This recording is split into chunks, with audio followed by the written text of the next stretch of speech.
is how it pours. Throw on your clothes, a second side of Sephiroth, and now you leave me.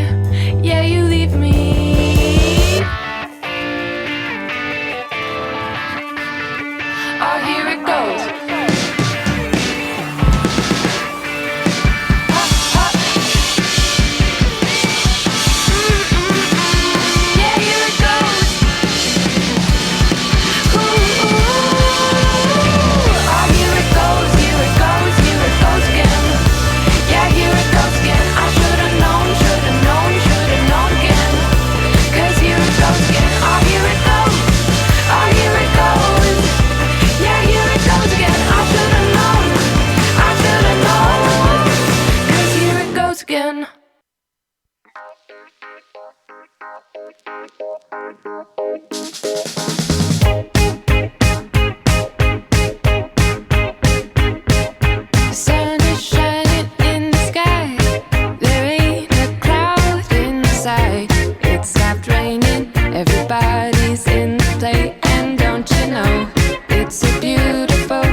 Mr. Blue Sky, please tell us why you had to hide away for so long.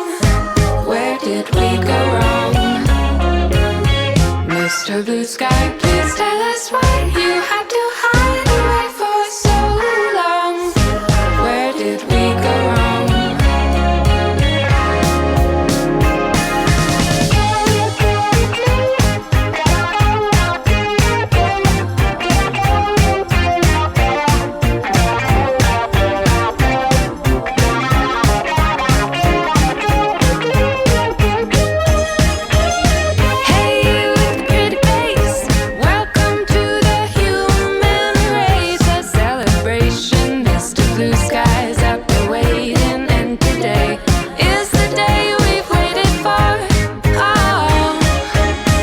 Mr. Blue Sky, please tell us why you had to hide away for so long. Where did we go wrong? Welcome to Daywave in the Morning. Hi, guys. That was Mr. Blue Sky, originally by Electric Light Orchestra. Hey, everybody. How's it going? Weather's on the ones coming up here in a second. We got some traffic, and boy, I got to tell you this wild experience I had this weekend. Some prank calls. It's been crazy, folks. It's been crazy here in the Daywave studios. Sports coming up. What are your Tampa Bay Vipers up to today? But first, I want to talk about this weekend. You know, I went to a place called Twin Peaks. It was great, and their buffalo wings are fantastic. You know, I sat there and had me a plate of them buffalo wings, and they're great. You know, hey, ask for Tony down there. He's a fantastic guy.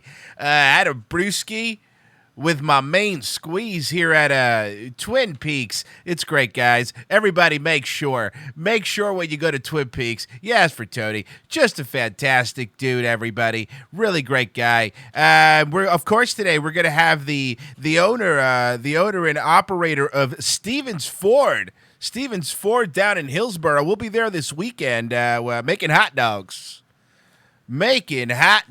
This weekend. I won't be there. I'll be with my family, but one of my interns will be there. Hey, you want to meet Tommy the intern?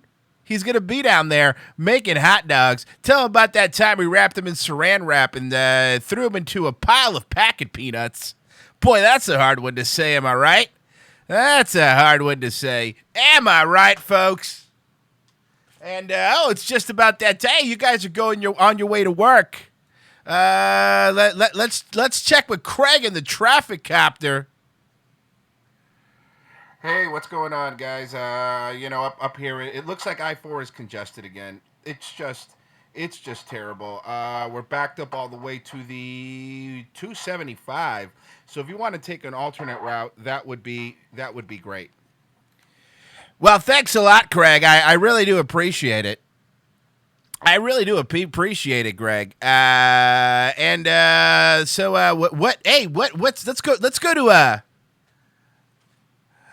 let's go to Laser, the sports guy. Let's see what he has to say. Hey, what's up, bro? Sorry, man. Just was on Tinder, bro, getting some puss. And, I got to say, the Vipers, they look really good this week. I got tickets to give away right now. If you're the ninth caller, and you can tell me who broke Joe Theismann's leg. 2 tickets right now in the Daywave Radio Skybox. So make sure you call in. That's great. Also, some local news. The Tampa Bay Wildcats beat the Clearwater Wildcats this week, and it was a barn burner, folks. 7-6, 2 field goals to a touchdown. I was just trying to compete with Monsters in the Morning. How did I do? Did I do okay? Did I compete with Monsters in the Morning? Hi, guys. Welcome to Daywave. Welcome to Daywave. Let's check out how the pros do it. And then at some point, I was like mimicking all these commercials Where and stuff and being like, "Why is that Carlos Navarro?" do it. And my mom was like, "Oh, well, we'll Where call." We called up and I is Carlos then Navarro? 2 days not there. Nickelodeon just took me until I went to college. So when you did Nickelodeon, was that here? Was anything here in Orlando? Yeah, or? figure it out. Was Is shot this the here guy in from the Pete first and 2 Pete? seasons of all that I wasn't a part of. This is the guy from but I would Pete come and down Pete. here all the time because I've been part of the Nickelodeon family since 1989. Oh wow! And you're So- still doing it because you got a podcast with Mike. Yeah, the older Pete, Big Pete, and I do a podcast called The Adventures of Danny and Mike, and we've been doing that for about 6 years. And we do live shows, which is what the live show. Where is Carlos Navarro? Yeah. On Saturday at Dead Lizard Brewing called Nostalgia Personified, we were doing these live podcasts, and we wanted to do something a little more great. interactive that was less there's talking heads in front of people. They sound great. And so we decided we'd show some clips, and that turned into Does us, anybody know what happened to seeing things Carlos that we hadn't seen in a Navarro? long time, and that like spawned memories. So then it became this like fun little show where our on-air producer Jeremy will show us clips See here. of Pete and Pete or commercials that we were in and like things that we haven't seen before necessarily, and we just Currently lives riff in on Orlando, it. Florida. I don't know. I have no idea where Carlos is, guys. Could somebody help me out? Recognizes you from one of the shows that you were on. I mean, are all of them positive? Yeah, 95% are positive. The He's wearing a Monday Night Rollins shirt. easy for trash fires to appear everywhere. Yeah. And it people can say what they want. I This is the usually mistake. call people The one out. day they turn I don't you ignore tune when in, they say something they have the messed up, star like- power of Little Pete. I was You're like, right. What are you doing? There's a real human on the other end of this. Yeah. man. Yeah, Like, a real person. Can you just figure it out for a second? And a lot of times people will write back. All right, like, Big "I'm Pete. sorry," You're like, Big Pete now. You're not Little sort of Pete forget, anymore. That's for because it sure. is. We are a big boy. slowly forgetting.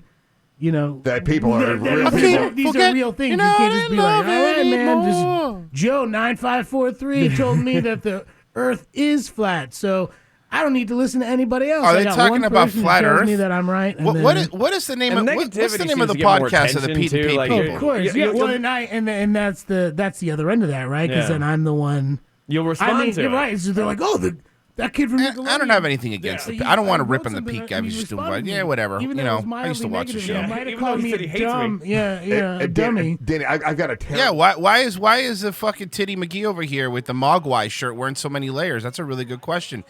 Where is Carlos Navarro? Over 20 years, okay. Okay, This is an old scat. Oh boy, here come the trolls. Might want to start making more mods. Okay, so the guy that usually Oh, he was the fucking son in GTA 5? Oh, that's pretty cool. I mean, then I really don't dislike him. I actually like the Pete and Pete guy. I mean, because he started. I've been replaying GTA 5. Been doing this forever, okay? So when he was a kid, like 8 years old, he would watch Nickelodeon, and Lori, for whatever reason, and he realizes this was bad, okay? He knows it was bad, but Lori he didn't like her. And he always would tell his friends, if I ever see that Lori girl, I'm gonna punch her in the face, right? I love tagging. I'm 50 years old, and I love tagging about Nickelodeon, guys, which was around when I was really an adult. I love tagging about Nickelodeon. Everybody in that room seems bored. Nobody really cares, guys. Nobody cares, guys. Thumbs down or more. Well, fucking, I live with thumbs down all the time. Fucking, that's part of life. I live with thumbs down all the time. Well, fucking, I live with thumbs down all the time. Fucking, that's part of life. I live with thumbs down all the time. Fucking, I live with thumbs down all the time. Fucking, that's part of life. I live with thumbs down all the time. Fucking, that's part of life. That's part of life, man. Hey, can somebody post Thomas's PayPal? Somebody's asking for it. I think Frozen, I know you have it. Can you post Thomas's PayPal in the chat?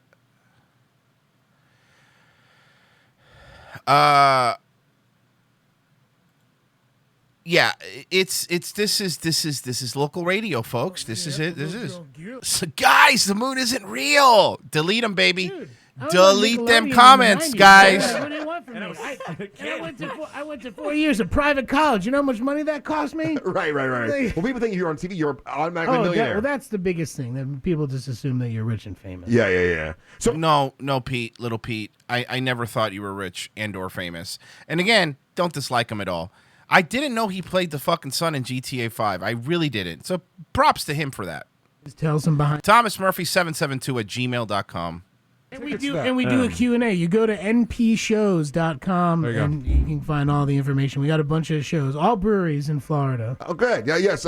Ryan, question for Sorry, Danny I know. Tamborelli. Look, here's the thing. I've never been a teacher, so you can wave at me no, it's like for that. him. It's for me. I'm It's so sorry. we don't all talk over each other. It's a whole thing. No, that's a good thing. I've checked out a few episodes of your podcast. I really enjoy it. Oh, thank you, And man. you guys are big fans of something that I try. I feel like I'm a cult leader trying to get people on a thing that you guys love, which is polar water. Oh, man, we are polar seltzer fanatics. Yeah, and What? Carlos, the guy who's not here actually today, we just love polar water. And trying to explain what is people. polar water? Carlos, the guy who's not here today. Okay, so he must be doing voice work, guys. I'm trying to see The Adventures of Danny and Mike. Oh no, guys. The Adventures of Danny and Mike has on YouTube 417 subscribers. 417 subscribers. Their last episode, which they put up 23 hours ago, got 3 views. 3 views. The episode from a week ago got 23 views. 23 views. Yeah, it's just deleted. It must be. Hey, it must be bot. You must be bots. Beep boop. Beep. Look at the wrenches. Look at the wrenches, folks. Look at all the wrenches. It's a lot of wrenches, man. Wait, why am I a mod? Oh shit, they're just giving wrenches to. Look how many fucking mod. Dude, this is the most mods. This is the worst case of giving wrenches that's ever been recorded. I mean, already we're off to, if they had to mod that many people that early, well, guess what, guys? We've already done it. This was quick.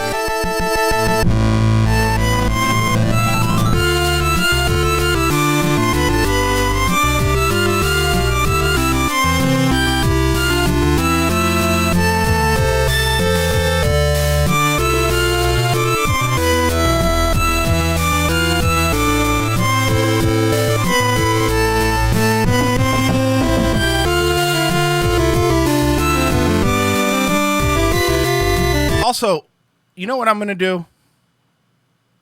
do? I am going to reach out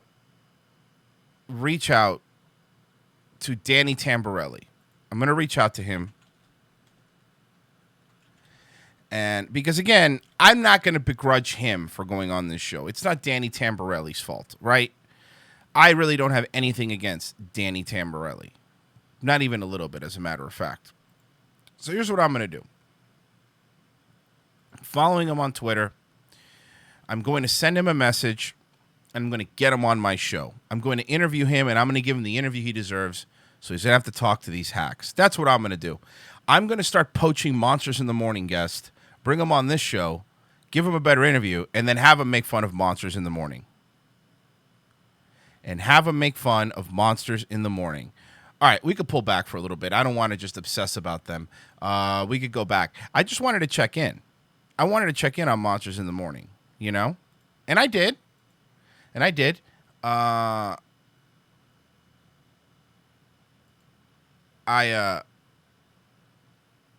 see here.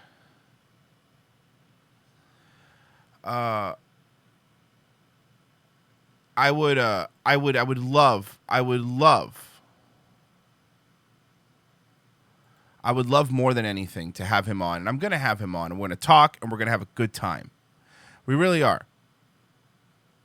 We really are. We're going to talk to him. We're going to talk about his Nickelodeon days. We're going to talk about what he's up to. And he's going to be able to curse on the show. And he's not going to have to worry about fucking Russ interrupting. Going, hey, I also have a story. I know you're talking. Hey, I know you're talking. But let me tell you about my story. Even though you hear me for 4 hours every day.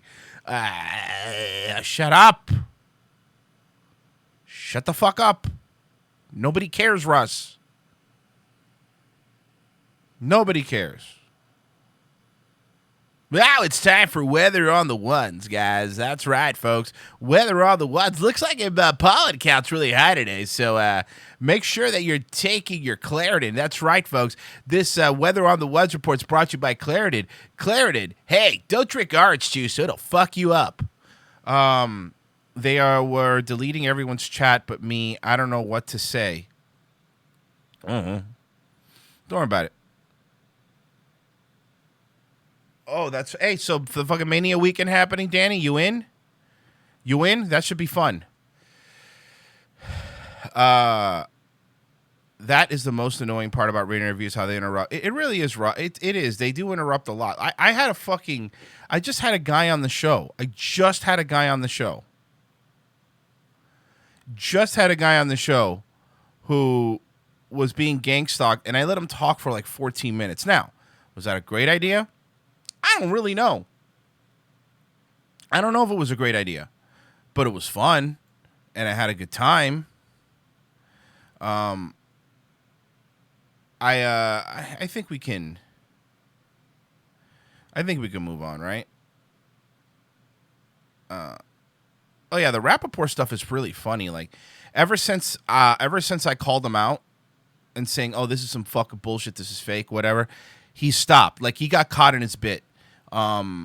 He got caught, and then he's just been running away. From what I'm figured out is, by the way, that the other one who's playing his kid is his assistant, who also used to play his kid in like a sitcom they got canceled after a year, and they've been doing this for a while. So like, I guess they contact each other, which is really gay, right? And then they do this like little bit where, you know, people that credibly accuse him of hitting women are big dorks. Are big fucking dorks.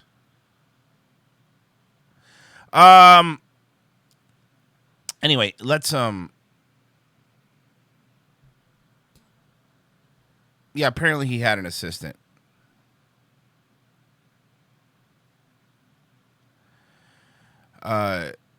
Dean Collins, that's the guy's name. That's correct. Dean Collins.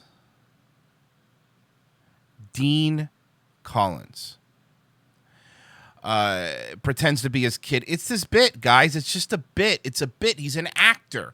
Sometimes actors go on Twitter and do bits, I guess.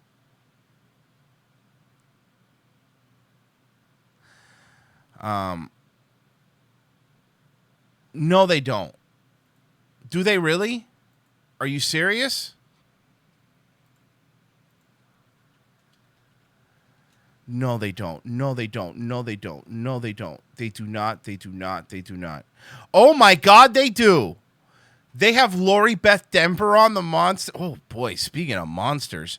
Jesus, lady. Appreciate you coming. Oh, my God. She looks like a white Aunt Jemima. Holy shit. Oh, fuck.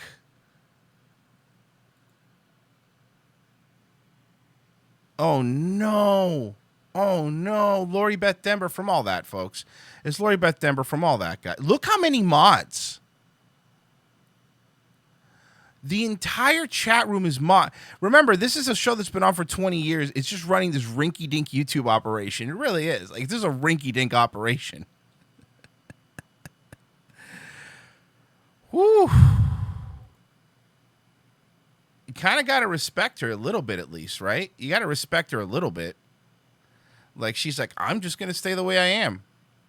Of course there's more mods than chatters, man. What do you think this is? There's more mods in there than Cousin Joe's show.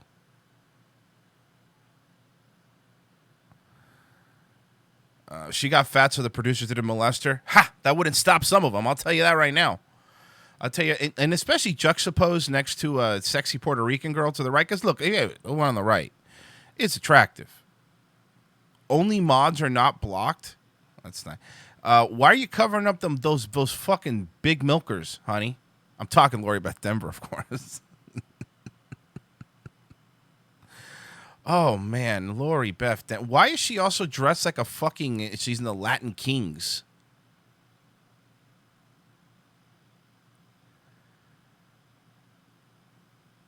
And you know the thing is they won't mention the trolls or anything in front of their big guests because they don't want them to know that their show's so rinky-dink that trolls happen. Yeah, Lori Beth Denver was actually pretty funny in Workaholics. Again, here's something else. I don't have a problem with Lori Beth Denver. I really don't. I don't have a problem with anybody in the cast of all that, to be honest with you. I feel bad that they have to do local radio. Local radio really is the worst.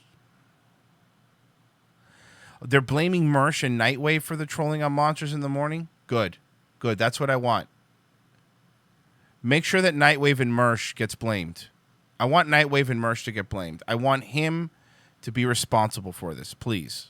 Because I'm not doing it. It's Mersh and Nightwave. Thank you. Make sure that everybody knows that it's Mersh from Nightwave Radio that is bullying these people.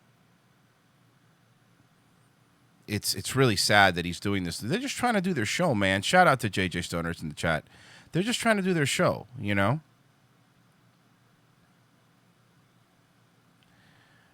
Thanks a lot, Mersh from Nightwave Radio. Goddamn Nightwave trolls. It's really sad if you think about it.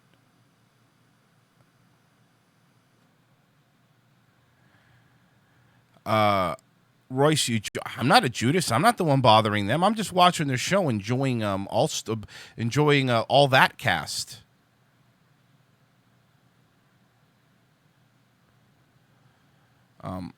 But again, look, I want to point out that we criticize them a lot.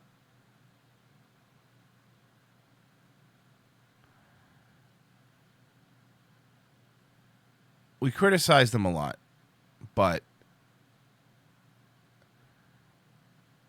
the girl on the bottom right has nice tits. And that's something you can't take. It's something you cannot take away from her. You cannot take away her nice tits.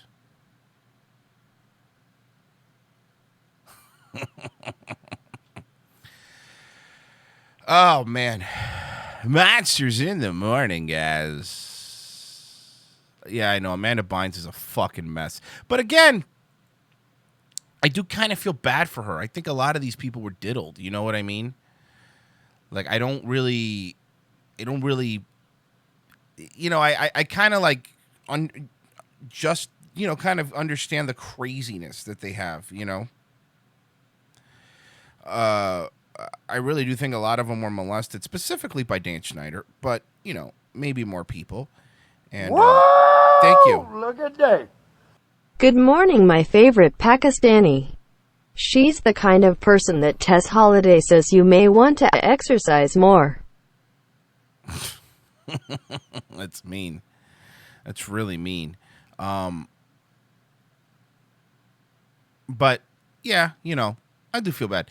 I'll say this though, like, it's funny because when you look at ROTC, like the thing that kind of made our channel kind of grow at the beginning, just a lot of people always go, it's because you made fun of Owen. I mean, kind of a little bit. We got some subs for that, but the most of our growth, even to this day, came from the Dan Schneider stuff we did like early on, right? Like that's where most of our growth, covering the Dan Schneider stuff, covering all, you know, the feet thing, covering all that shit.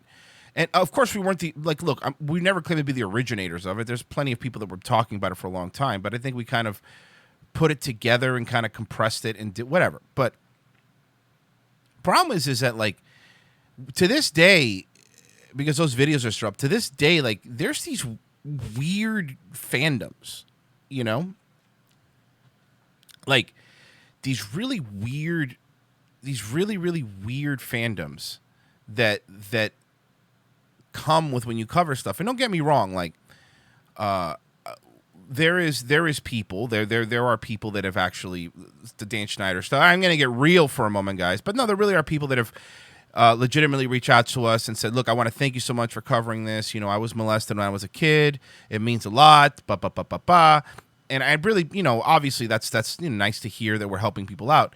But there is just some weird, obsessed people, like really weird and really obsessed people that like all they do is watch just to this day is still just fucking pine after it, and like it's all they care about, and it's their whole life. And I'm not talking about people that were actually molested by Dan Schneider, because I get it, like those people should be fucking after it, but there's people that like that just it's really odd, like they're really into the drama of this, and just like, and actually if you look at season blah blah, I'm like, dude, chill the fuck out a little bit. Chill out a little bit. Like the pedogate crowd, yeah, like sometimes it goes a little bit too far. Not that it's not justified to be upset, but I like to keep things kind of in the realm of reality, and sometimes these people kind of leave the realm of reality. You know what I mean? They leave the things that are kind of, in a way either probable or provable, and they go into like, and actually it's just blood sacrifice to the moon that they're, I'm like, what are you talking about?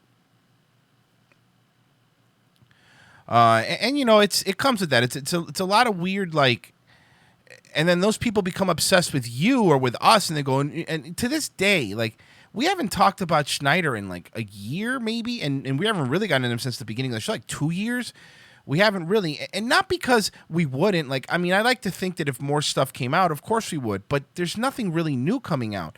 He was fired, and it kind of just went away. There's no new information. There's nobody speaking out. There's no, like, anything worth covering anymore, at least in my opinion. I mean, if there was, I would. But I don't really see it, and it's like people go, it's the same thing with like the Owen stuff. Like, look, man, we covered Owen for a long time, right? Like we did, and look, and by we just covered him again recently because there's sometimes he does stuff you can't, but it's like, I think a lot of times people want and not just us, because anyways, people want shows to be what they want them to be. Like, if they like a certain aspect of a show, for example, they want the show to be only that, Like, people that like, let's use Opie and Anthony, for example. People that like Jocktober. And look, Jocktober objectively was a good bit. I actually enjoyed listening to it. It was funny and whatever. But then there's people that want them to do it all the time. Like, the entire show should just be that. And it's like, even for the other sake, first off, things get stale. But, like, the thing that we get a lot, like, when we go live every day, ever since covering Owen, is like, you guys going to talk about Owen? Do you see what Owen did? Are you guys going to talk about Owen? Do you see what Owen did? And I'm like, guys, if we were to cover every single crazy thing that Owen did, the entire fucking show would just be covering Owen, And it's like, after a while, you're like, all right, what else can you get out of him? The turpentine thing was the last thing. I'm like, okay, Jesus Christ, this guy's crazy. And the Michaela Peterson thing, but it's weird, and it's like, there's some former Bears that are nice, and they've become fans, and I think sometimes it's unfair to paint them all with the same brush, but there's some former Bears that are still fucking nuts,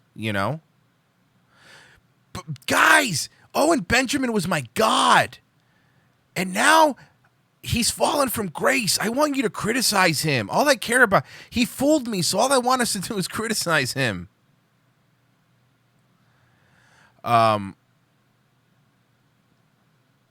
So yeah, I don't know. It's I mean, we picked up a lot of fans from the Owen stuff, and I appreciate the people that have become loyal fans. I really do. I'm not. Whoa! Thank you, Semper. Good day. Dan Schneider, more like Dan Spider. Am I right, Royce? Because spiders are creepy. Am I right, Royce? Royce. Get it, Royce. Yeah, I got it. Thank you. And that's right. And then when you cover Owen, and people are like, all you do is cover Owen, you're like, all right, man, like whatevs, bro.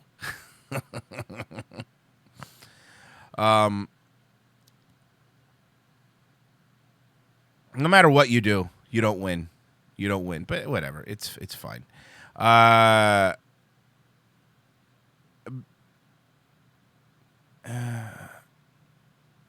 Yeah, well, look, I understand, but you know, it's everybody gets fooled. Like, I've been trying to do a lot of thinking about it. You know, I've been trying to do a lot of thinking about it. Like the Owen stuff, I think a lot of the times we get really mad, and sometimes we might paint with too broad of a brush, and I think that's unfair. Like, yes, I know some people saw Owen as a leadership figure, like somebody said in the chat, and they did, and I think that's, you know, that's cringy. But it's like we've all been fooled, right? Like we've all been fooled. We've all fallen for traps. You know, we've all done dumb shit. You know, I defended George W. Bush hard. Like, I defended him hard. You know, turned out he was a warmongering, lying piece of shit, but I did. And I saw him as a leadership figure. And it's like, it's unfair, like, to go, oh, shit, you made a mistake? Oh, somebody fooled you? Boy, you're a fucking idiot. You could never be redeemed. And I think that's kind of unfair, too. Because I don't think anybody would want to be judged about dumb shit that they've done in their past.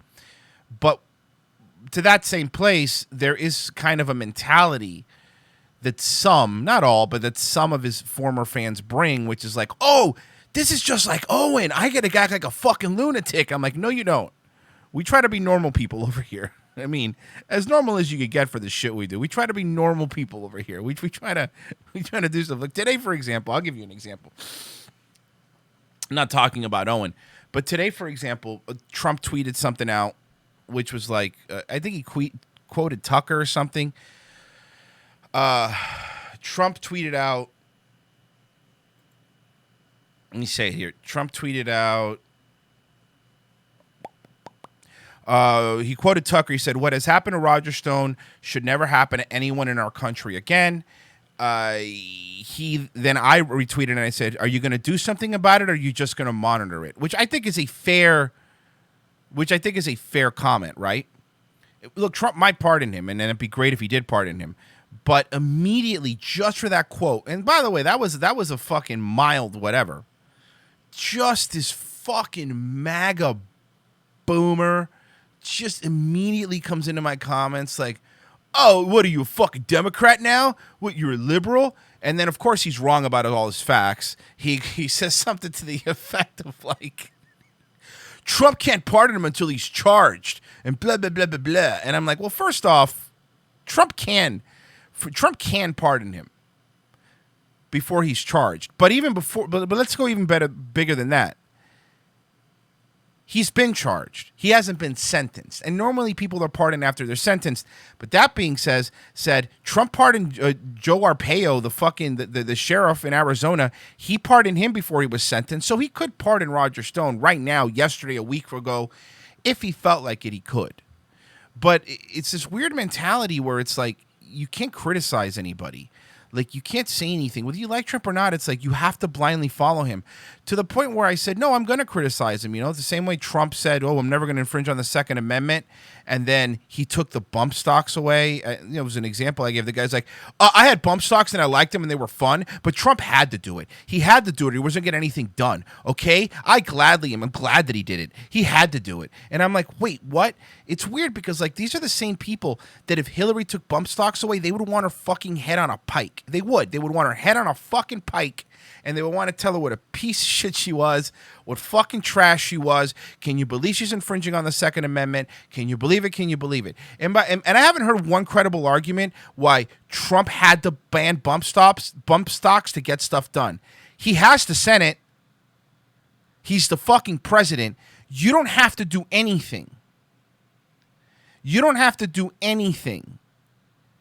No one's making you. Not banning, you think if Trump didn't ban bump stocks, he wasn't going to be able to do trade deals?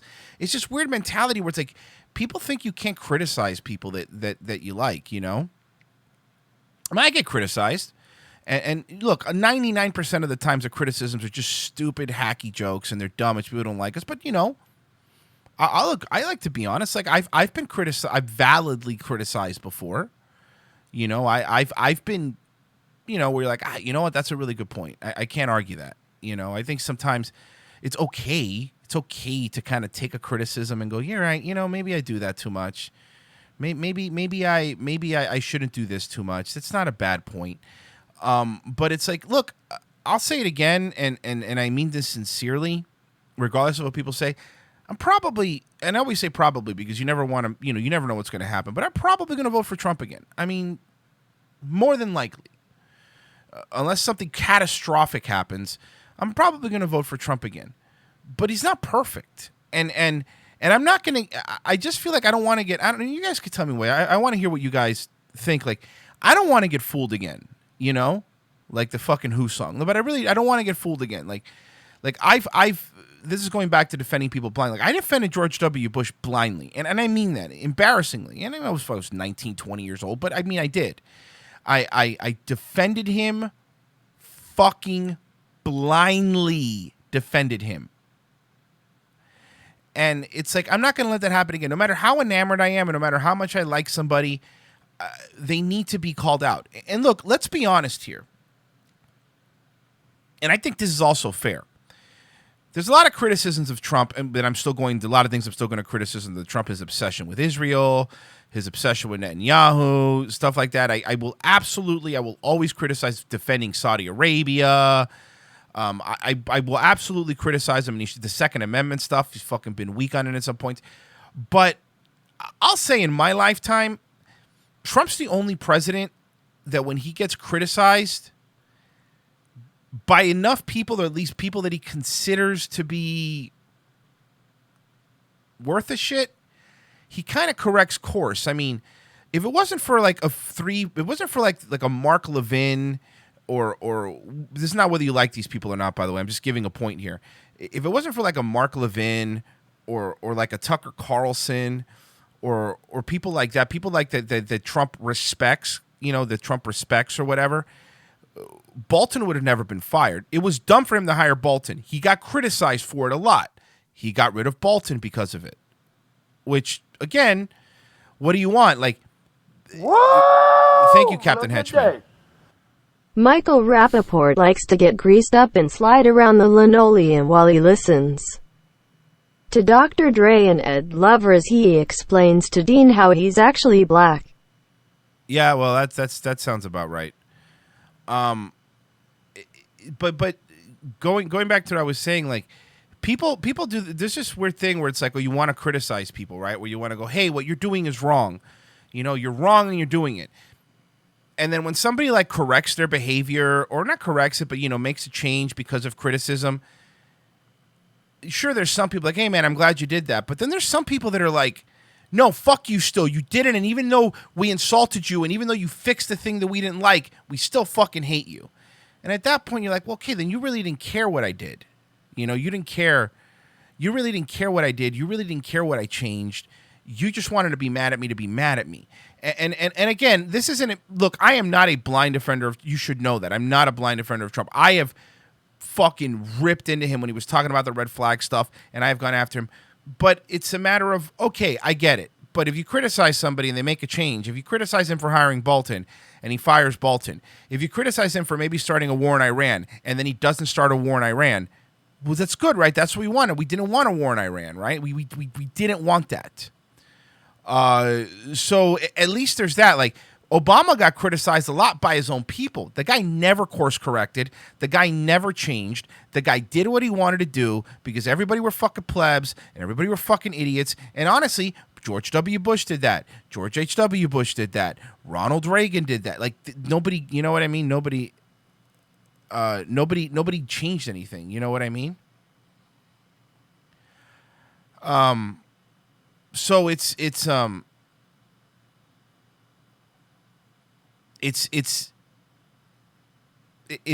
of like, I don't like people blind following people. I really don't. But I also think there's a lot of times people throw out the baby with the bathwater too.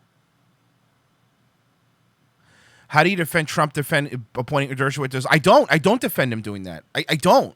That's the thing, though. I have criticized him for doing that. I have literally said, why did you hire?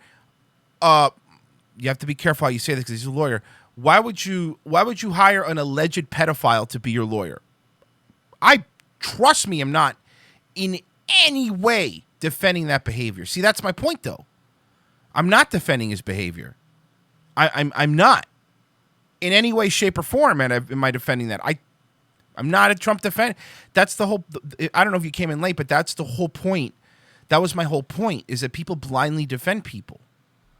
I think that it was a fucking dumb mistake, and he listened to the wrong advice. And Dershowitz wasn't necessary for him not to get impeached. He didn't need him. It was a dumb move, and I also don't like the fact that Trump has in public. He goes hard against everybody if it's everything they've done. Trump never went hard in on Epstein. You know what I mean? Like, he never went in as hard as he should have on the Epstein thing. He never talked about the Epstein not killing himself thing, and it's not like he hasn't talked about that kind of stuff before. So, again, here's the thing with Washington, and I know this sucks, and I know this is sad, and it's a sad reality, but in terms of it comes to Washington, D.C., if you're not going to vote for somebody because they may have had some sort of interactions with a scummy person or an alleged kid diddler or a rapist, literally can't vote for anybody. The way the system is set up is you can't get up in that system without fucking literally. Anybody who's ever had dealings with Bill Clinton, it should never be in office. Like, see what I mean? Like that's kind of how shitty the system is. And I really don't like it, but what are you gonna do? What are you gonna do? Because here's the thing I always bring up, and I know there's a lot of people that used to like Trump, and now they kind of the super J woke obsessed crowd. And by the way, you can't say that I'm not fucking woke on some of this shit, because you've listened to my show, I am. But my question always is, and will always be, when it comes to this, and I know Mike has a different opinion, but I'm talking about me, because Mike's like, I'm just not going to vote at the top of the ticket. Okay, great, don't vote for the top of the ticket. I do care, though. Like, I care, because give me a better option. Like, if you give me a better option, I'll talk about it. Give me another option that I think is better. They could actually win, right? I'll vote for them. But what's the other option here? Like, what's the better option? When you do just do a pro and cons list of everybody that's running on the left, and do Trump for the things that you believe in. And your list might be different than mine. I don't really see, because if the J woke thing is your whole thing, okay, what are you going to vote, lefty? The fucking left is more J woke than the fucking right. Outside of maybe a Bernie Sanders, but even still, gets in the office, he's gonna be all fucking loving Israel too. And even still, it's like, okay, so are you gonna vote for Bernie Sanders, and then what? And then have partial birth abortions? The middle class is gonna get taxed to fucking death. Have a bigger homeless problem that we've ever had. Open up all the borders. Like, I was actually talking with this. I'll have Dave Smith on. I would love to have Dave Smith on. I don't know how easy it would be, but if someone has a contact, let me know. I guess I have a contact. I could just ask Lewis. I guess I could. But anyway, it's to me, and of course, I'm talking for myself, right? Like, it's what are the options here? What do we want to do? And I was talking to Mike with this actually off air yesterday, and I thought it was a good discussion, and I want to ask you guys this. So Trump's going to win, right? Like, I mean, I doubt. Look, you never say anything definitively, but I believe like there's a 90% chance Trump is going to win, and not even, forget his record and forget black unemployment, forget all that for a second, right? He's going to win because look at the people that are running against him, and he ran without a record last time, and now he's running with a record. He's going to win, okay? But here's my fear, and I fear that the same thing is going to happen with the GOP that happened with Obama, which is they never had a plan after Obama. Obama won his first term. He easily won his second term. They never had a plan after him. They never had a plan after Obama. And I know it's hard to look because it's 4 years and people think, oh, 4 years is so far in the future. Well, we're fucking 2020, guys. Time goes by fast. What's the plan? What's the plan after Trump? Because I'm asking this seriously, and I'm asking you guys. I'll read the chat. What's the post-Trump plan? And I don't want anybody to say Barron and not Trump. Look, I saw Trump Jr. yesterday speaking at that Trump rally. Trump Jr. is not Trump. He'll never be Trump. He won't ever be anything close to Trump. Trump is his own thing. None of his kids have what he has. Sorry. It ain't going to happen. So get the Trump names out of your mind. It ain't going to be. What is the plan? Yeah, Trump Jr. would get butt fucked. Exactly. What is... See, okay, look, that's funny you said Ted Cruz. I'm actually glad you said that. Because that's what I said when I was talking to Mike. I was like, I would love Ted Cruz. He's like, yeah, so would I. But Ted Cruz can't win nationally. He can't. I don't know if it's his face. I don't know what it is. But people don't like him. I like him. I just want to be clear. I like Ted Cruz. There's some stuff he does that I don't like, but for the most part, policy-wise, I've liked Ted Cruz after losing better than Ted Cruz when he was fighting for it. They're not going to. Trey Gowdy doesn't have it either. Trey Gowdy is a tough guy. He's not. He's not going to do it. See, that's the point. Like, Ted Cruz is a Zio cuck, but so's everybody. So's fucking Trump. So's everybody that's going to run. Who isn't? Give me somebody who isn't. Give me somebody who isn't that has a chance to win. Rand Paul, nope. Rand Paul would never fly. Rand Paul is too short, and he wears a sweater vest, and he's definitely not his dad. Bro, Junior roasted the entire view, and he ganged up. I watched that. He did okay, but he doesn't have the... Listen, I understand. This is stop... Try to stop being blind. Junior is not good. He's also a Q-tard on top of that. He's this weird pandering Q-tard. And fucking on stage with Charlie Kirk and shit. No. Look, listen, let me tell you, Mike Pence would never win. Are you fucking kidding me? No way would. Mike Pence doesn't have a... First off, Mike Pence ain't going to run. But he would definitely not win. So... Tucker would never run. I don't think he wants it. Lindsey Graham, no. He's not going to be the first gay president. So that's what I mean. Like, I don't think that there's a plan. I don't think that the GOP has a plan after Trump. I really don't. They have nothing. What do they have? Exactly. Nobody in the chat even has a good answer. You know, I like Tucker. I will, but Tucker's not. I'm telling you something. Tucker's not running, guys. You could get that out of your mind. It ain't happening. And Tucker's too third position too. He's not. They don't really like Tucker either, but they don't like Trump either. To be fair, but Tucker ain't running, man. It ain't gonna happen. I don't think he wants it. I think that old saying goes is that people smart enough to be president are smart enough not to be president, you know? Yeah. Yeah, I don't Vincent James now. They ain't going to be a bald president either. You need hair to be president. Look, I'm saying that as a bald guy. I don't really think that would work. Are you kidding me? Dan Crenshaw would get annihilated. Dan Crenshaw would get annihilated.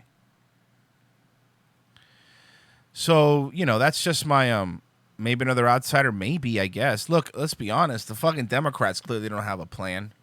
They ain't got shit. They ain't running shit. But Penn Jillette, yeah, another person that wouldn't want the job. I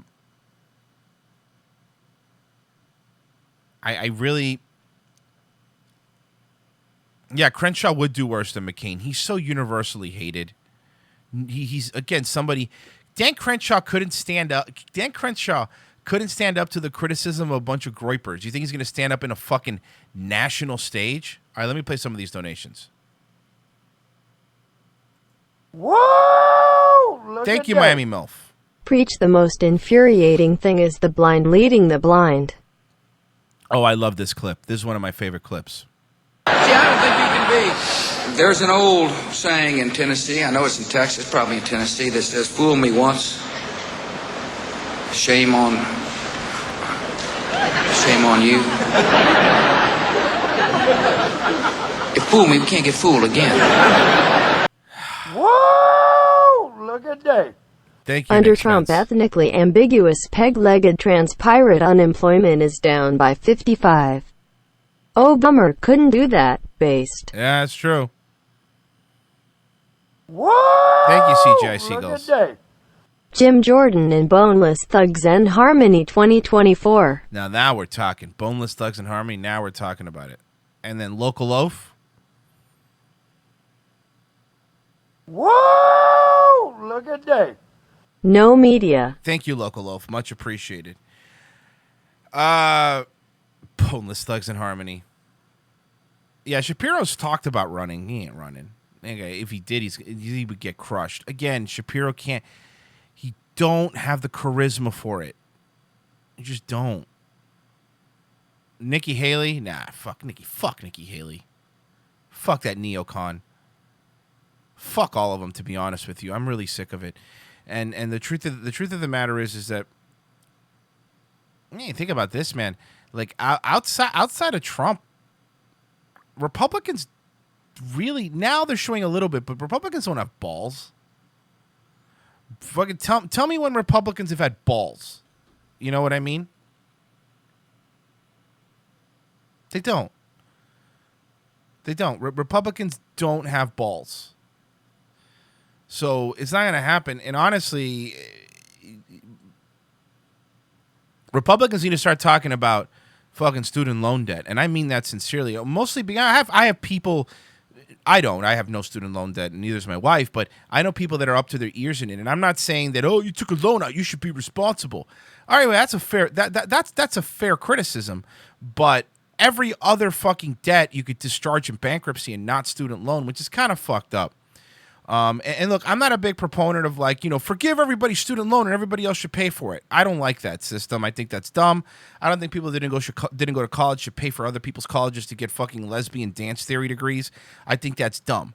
I do, however, think that whenever people talk about it, and maybe you guys disagree with me, whenever people talk about like the student loan stuff, a student loan crisis and people not being able to, because it's true, people always say, why aren't white people having more babies? Why aren't young people having more babies? They're not having babies because they can't afford to. And they can't afford to because they have $200,000 in student loan debt. And you could blame them if you want, but in reality, you're telling an 18-year-old, who's still a fucking kid, by the way, who was conned into getting $200,000 of student loan debt by fucking boomers, right? By fucking boomers.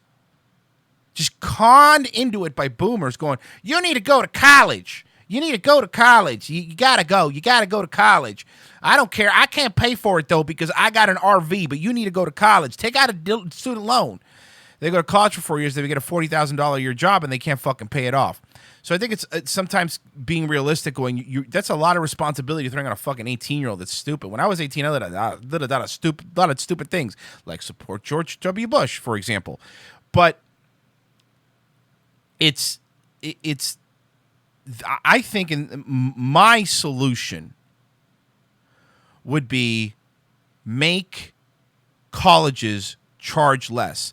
Because whenever you hear the left and whenever you're Bernie Sanders, whenever you hear, we have to forgive student loan debt. We have to forgive them. We have to forgive student loan debt. They shouldn't pay anything. College should be free. Nobody should pay. Nobody this and that. College wouldn't be free, by the way. Harvard would still be charging what Harvard charges, right? Brown would be charging what Brown charges. We would be paying for it. Somebody would be paying their exorbitant prices. It would be us. I think colleges should charge fucking less money. I think that if the government's going to get involved into anything, it shouldn't be to forgive student loan debt. It should be to fucking make colleges actually charge something that is feasible, because the amount that a college, even from when I was young, the amount of a college degree now versus even 10 years ago is ridiculous. And it's not like it's the thing is with colleges, I think it's hilarious, right? I think it's hilarious when people go like, well, bread got more expensive and milk gets. I understand, but college gets more expensive and math doesn't change. You're learning math, right? Economics doesn't really change. You're learning economic. Like, why a textbook? The biggest scam in the world to me is, why in 2020 are we still buying paper textbooks that cost $400, $500? I know I used to have to buy textbooks that were like $400 when I went to community college. And then they would change like one sentence every year, and you couldn't even you buy them for $400, you'd resell them back for maybe $50. I'm sure all of you have been through that, anyone that's been to college, right?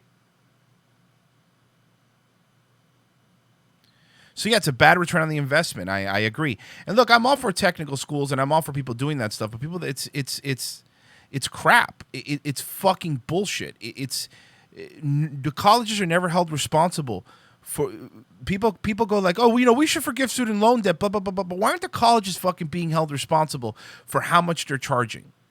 Because I feel like they should, right? Like, I went to community college, Broward Community College, baby. I went to community college and I paid for it myself working at Burger King, and I was able to afford it, But yeah, like, you always talk about when you listen to neocons, for example, you're like, these colleges are indoctrinating students to be blah blah blah. Can you believe it? Yeah, I can believe it. But why is it every chance you get, you don't ever go after these colleges? You don't ever do anything about these colleges. When they're fucking not letting Asian kids in that deserve it to let a black, Latino person, trans person of color in, why aren't you doing something about it? Because at the end of the day, all of these fucking people, all of these fucking neocons that are talking, folks, can you believe, folks, can you believe college? Can you believe these liberal professors? It's crazy, folks. I mean, I went to Harvard. I went to the liberal Mecca, folks. I went to liberal Mecca, and I went there, okay, folks? And I could afford it because I got a scholarship, folks. I was able to go. But can you believe these other people? I can't believe colleges do this. Even though I went there, and any chance I get, I tell people that I went to Harvard, folks. All of these people that are talking about college professors indoctrinating them went to Yale, went to Harvard. They went to these fucking schools. So you're talking to people that love the system. These are Harvard alumni. You don't think Ben Shapiro goes back to Harvard? You don't think he gets the alumni newsletter? You don't think he donates to them? Of course he does. They don't give a fuck because they're part of it. They're part of it. Until we get the first president that was a mechanic and went to technical school, shit ain't changing, dogs. Sorry to tell you. Sorry to tell you. Whoa! Look at Dave. Great shows. Thanks, dude. Thank you, Davey. Thank you, David Crocco.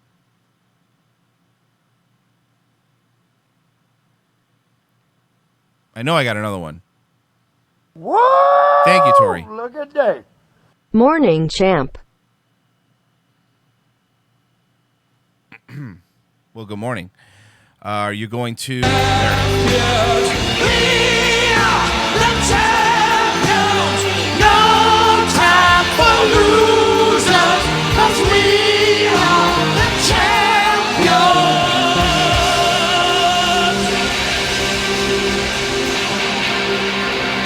Whoa! Thank you, Look Boogie at Bumper. Dave.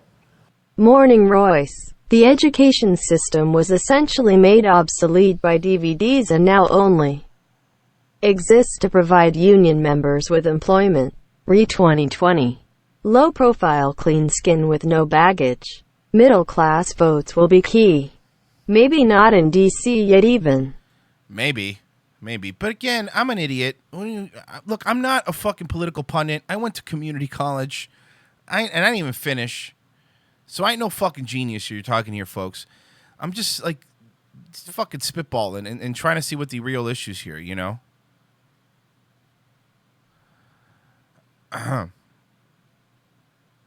If you get that Danny guy on the show, I'll sub to his podcast show. Yeah, no, I'll get him on. I'm gonna try to get him on. I'm gonna do that after the show. I'm gonna send him some messages. I'm sure he'll come on. I can't see why he wouldn't come on. I can't see why he wouldn't come on.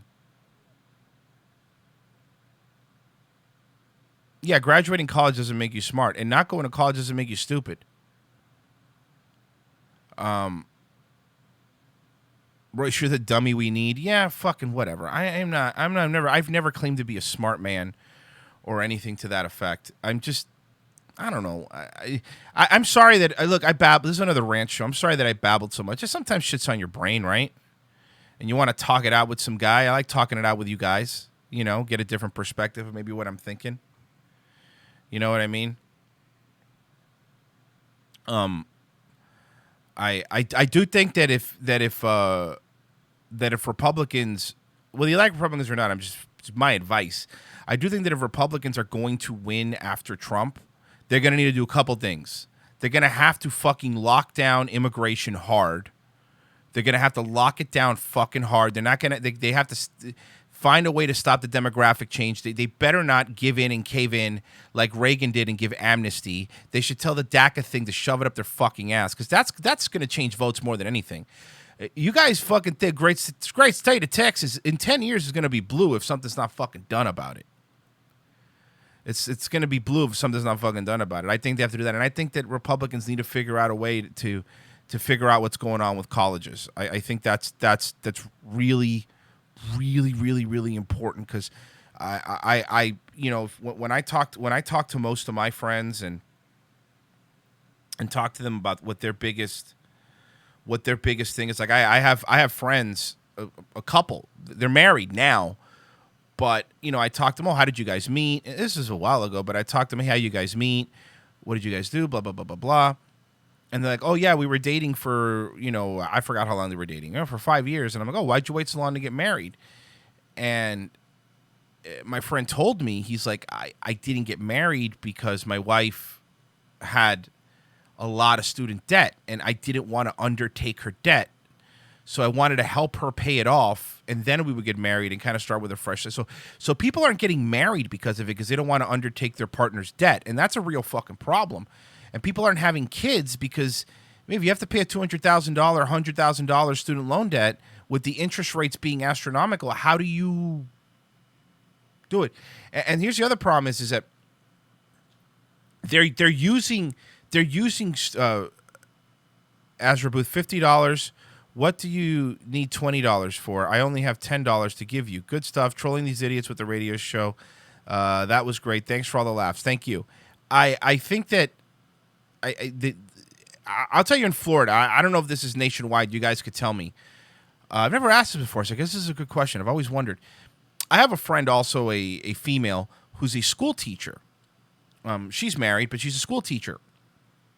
And she teaches at a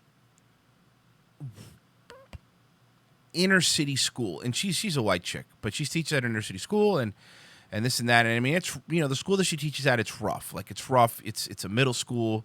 Some of these kids sleep in their cars. Their parents don't have homes. Like, it's pretty bad, right?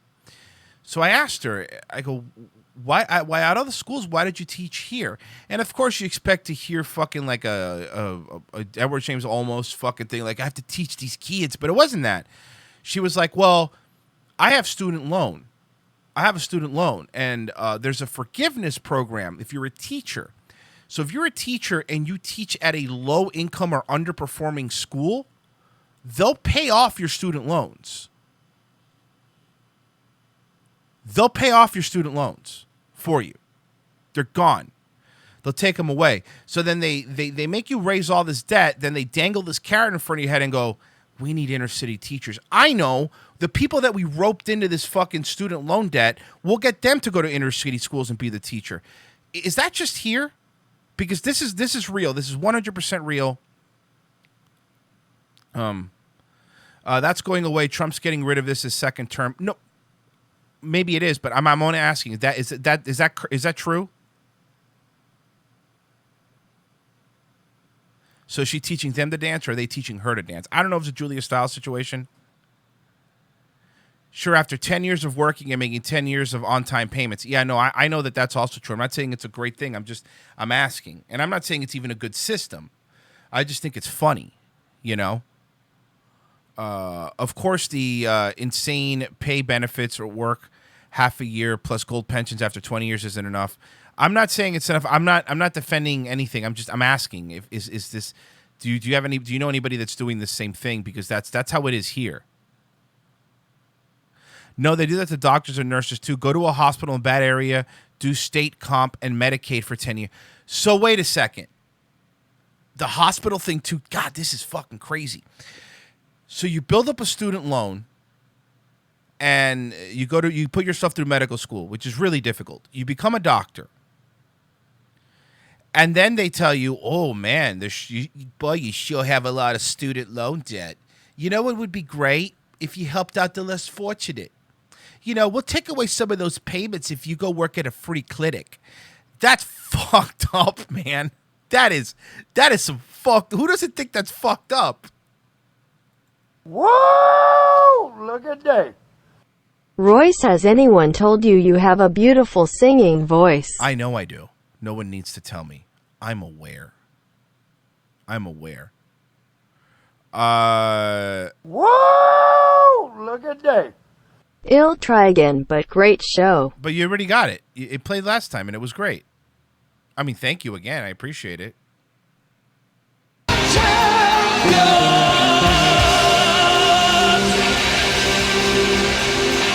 the world. Of the world.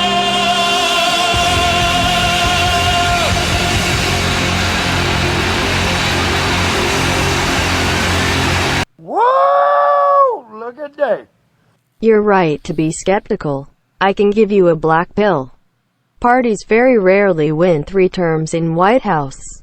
By 2024, around 12 million older GOP voters will have died to be replaced by almost double younger DNC voters.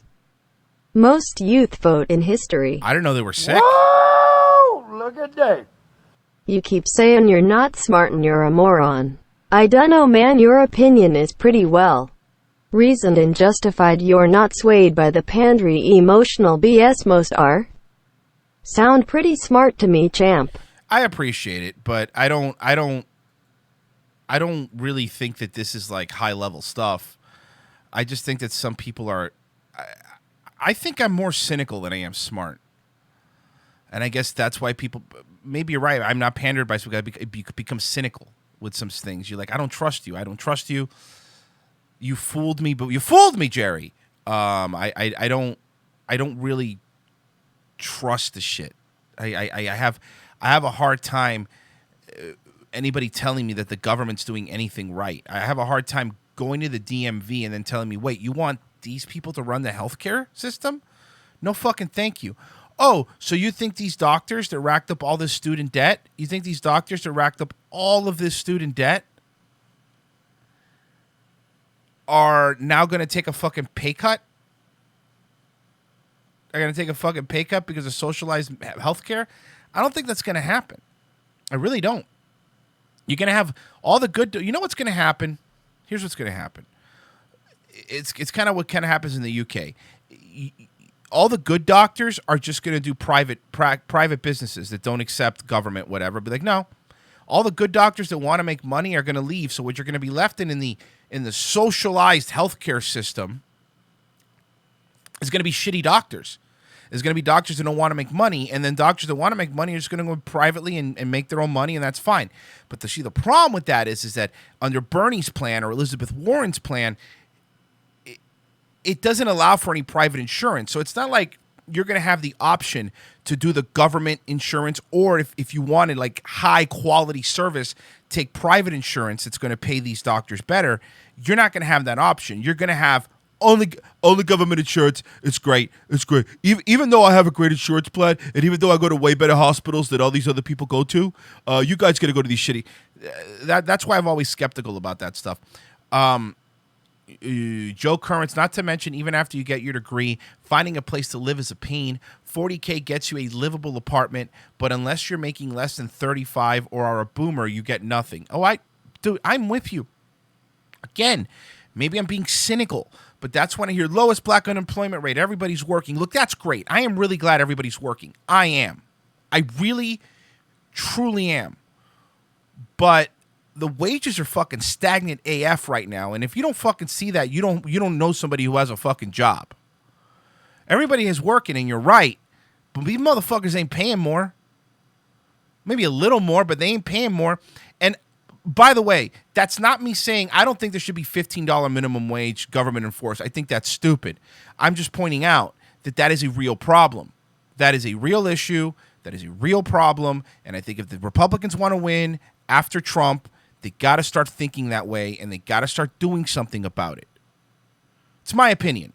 Again, I'm a boob. I'm an idiot. I'm a fat moron. What do I know? I don't wear a beanie. But that's just kind of like my opinion, man. Jeezy for Sheezy Royce, newly graduated doctors are shitty doctors. The benefit of the system is experience, along with debt forgiveness. I'd rather have a doc that did a couple years in the ER than a fresh grad. I'm not saying you don't, and I'm not saying that's bad or that's good. That's a good point, right? But it kind of feels like indentured servitude. It feels like you paid all this money to become a doctor, and then for them to forgive some of that debt, you have to work in these government-enforced So what you're saying is, and this is just, and by the way, these shitty doctors just work at the ER. They work at free clinics. So you're saying is that poor people that can't afford good health care should get shitty doctors. Now, I know that's not what you're saying directly. I'm not shitting on you or anything. I'm just saying that's what's being said. So poor people should get less quality of service than people that have money. And that's going to be the argument that's going to be made against that, right? Yeah, hey, Semper, we'll talk after the show. Maybe I'll have you come on. That won't be a bad idea. We'll set something up. I just saw your DM. We'll set something up.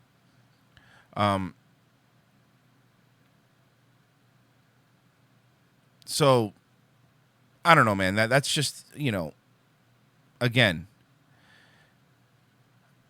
no one's talking about doing anything for white people. Look, I know that's a problem too. I'm absolutely, I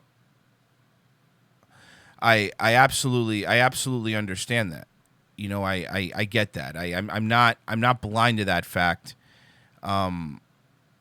I do think that it's pandering and insulting when Trump keeps bringing up. They criticize Trump again. When Trump brings up the black unemployment rate, nobody cares.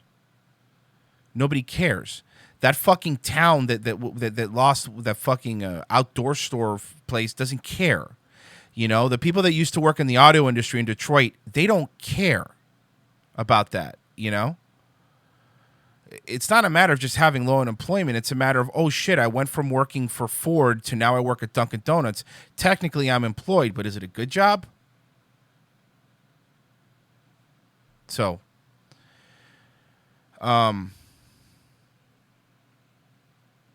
that's the issue here. And honestly, I really don't think that poor people can't be trusted. Alan Powell, poor people can't be trusted with nice things. Okay, but here's the thing, like, when you think of poor people, you think of inner city black people, white trash. Poor people, let me tell you something, and this is something that I think a lot of people don't realize, or maybe you do and you just don't care, but poor people are the reason Trump won. Poor people in the Midwest that felt ignored, that were living in dying industries that were regulated to fucking hell. The oil industry, fracking, coal. People like that are why Trump won. People like that might have even normally voted Democrat because they're in unions and shit, voted for Trump because they fucking felt absolutely ignored. Now, whether he's done anything for them or not, we could debate that if you want. But I'm just saying, just looking at why people did, right? Again, if Republicans are going to win, they have to give a shit about poor people. That's the issue. It's not a matter of what you think or don't think. I'm just remember this whole conversation started about if they're going to win. If here's the thing. Even if you hate poor people, like you think they're all lazy and they're all pieces of shit, even if you hate them to your core, if you don't want late-term abortions, then you better hope Republicans give a shit about poor people. Because if they don't, Bernie Sanders is going to come in who pretends he cares about poor people. I love poor people. Poor people, I have 3 homes, but I love poor people. And he's going to pander to them. They're going to vote for him. And along with that's going to come dead babies. See what I mean? That's the thing. I'm talking about a winning strategy. I'm not specifically even talking about personal feelings, you know?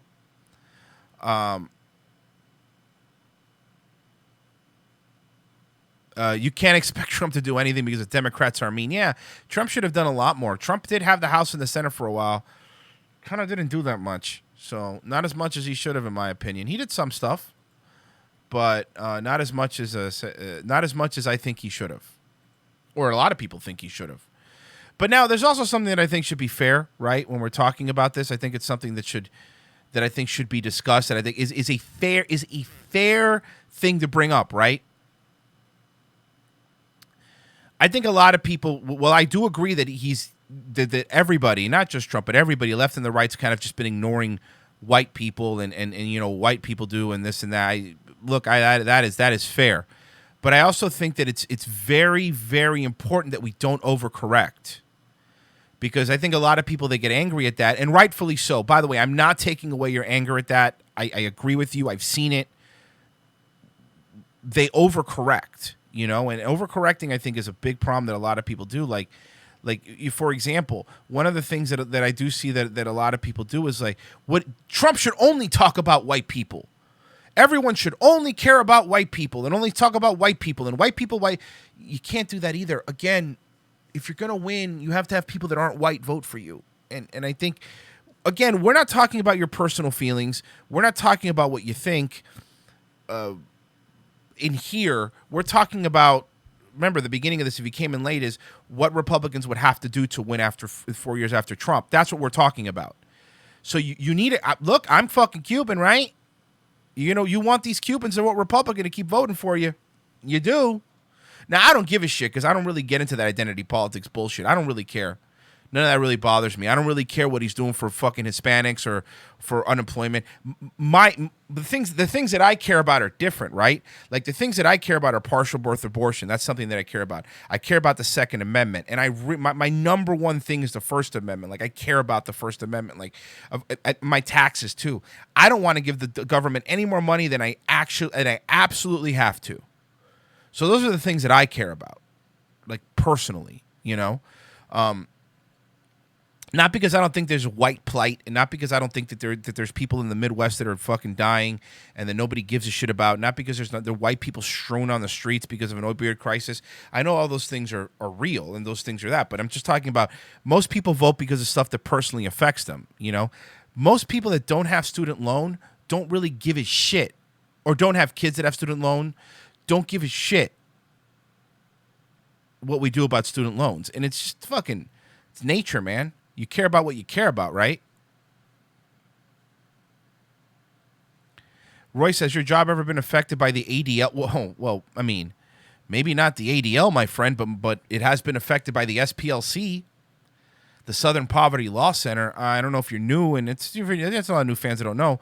I'm considered a hardcore white supremacist on the Southern Poverty Law Center. So's Mike. Look it up. Look up Revenge of the Cis Southern Poverty Law Center. Read the article. I am considered that.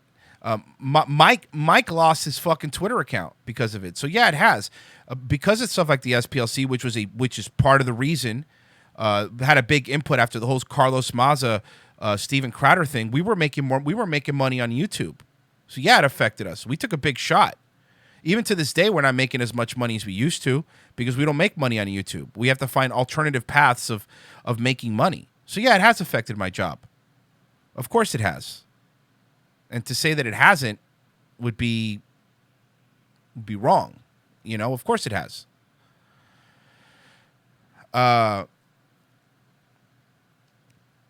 That's it has affected. It has. Mercer's white.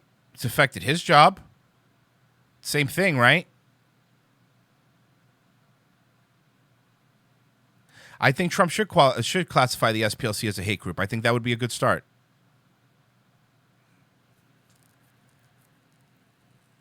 Of course, but again, I leave the studio all the time. I go out a lot, actually. I don't like being. I'm in this. Trust me, I'm sitting in this chair for 4 hours, and I want to be out of this chair is more than 4 hours. Got to do the prep and stuff, but I want to be out of this. I'm never home on the weekends. I'm not here. I'm out. I'm out all the time. I gotta be out. I mean, I go all over the place. I go to fucking rural parts of Florida just because I don't want to be in the city. Sometimes I go in the city to watch games. Trust me, I'm out there. Trust me. Have you seen what it's out there? Yes, of course I've seen what it's like there. I know people aren't civil. You don't think I know that? I live in Orlando, motherfucker. You don't think I fucking know?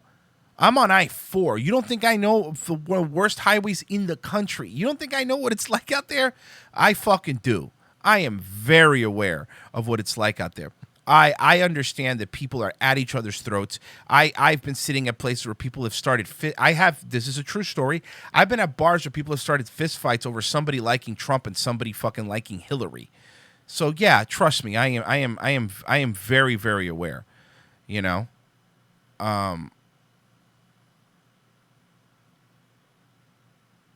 Oh, that was a Joker reference? Sorry, I've only seen the movie once, and I mean I liked it, but I don't really obsess about it the way other people do. I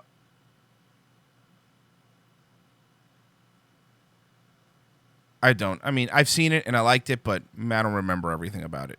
Oh yeah, I've definitely seen, but you know what? It might be a Joker reference, but it's not wrong. It's pretty bad out there. It really is, and that's not a lie. And I really have seen people get into fistfights over politics, and I've never. Even 5 years ago, I didn't see that shit happening. It's pretty fucking crazy, you know. I've had I've had discussions with like friends of mine, but you know, I know people might not know this, but like, I have friends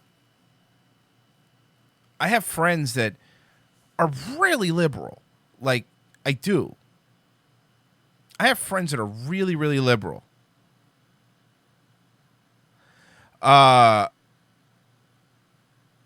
But I mean, I have actually a really good friend. Actually, my wife and I have a couple friend.